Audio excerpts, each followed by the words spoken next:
The day is a motion to investigate the non-release of retention funds by federal ministries, departments, and agencies signed in the name of Honorable Abubakar, Makki, Yalleman. Honorable Yalleman is invited to move the motion.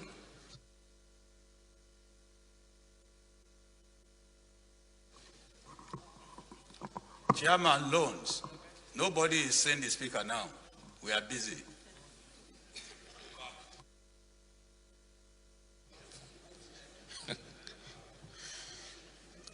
You can see that this acting chief whip should never be given any small power.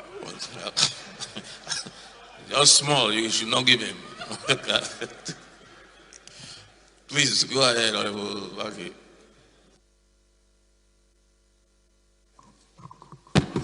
Chairman, rules and business. Mr. Speaker, my honorable colleagues, I am Abubakar Makki Yalleman.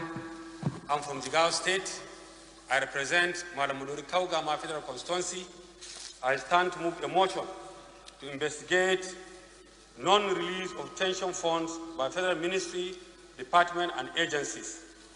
The House notes that in the last 10 years, ministries, departments, and agencies have held onto retention funds running into billions of naira, meant for contractors, despite issuing certificate of completion, taking over the project, and the expiration of the mandatory defect liability period as prescribed by law.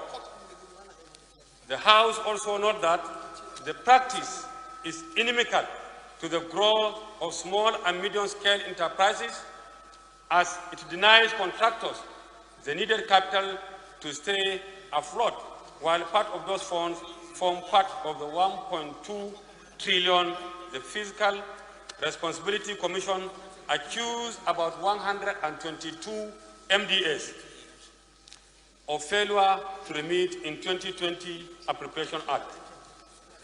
The House aware that the global best practice in retention fund is to release half of the fund after the issuance of the certificate of completion, while the balance is released upon the attainment of the defect liability period, which is usually 12 months after completion and handover of the project. The House observes that the withheld funds are never captured by MDS as generated revenue, accounted for, or appropriated in the subsequent budget, while beneficiaries are made to go cap in hand, begging and lobbying for the release of the fund, which rightfully belong to them. The House also observed that with the harsh economic climate in the country, low profit margin, runaway inflation, high lending rate, and difficulty in accessing funds by MSMEs, the 5 to 10% retention fee obtainable constitute a significant portion of the contractor's profit, especially a payment schedule is skewed in favor of the MDAs. Concerned that the action of the MDAs amount to gross infraction of Section 37, subsection 1 and 4 of the Public Procurement Act 2007, and its overall objective of harmonizing existing government policies of practice to engender probity, accountability, and transparency in the procurement process.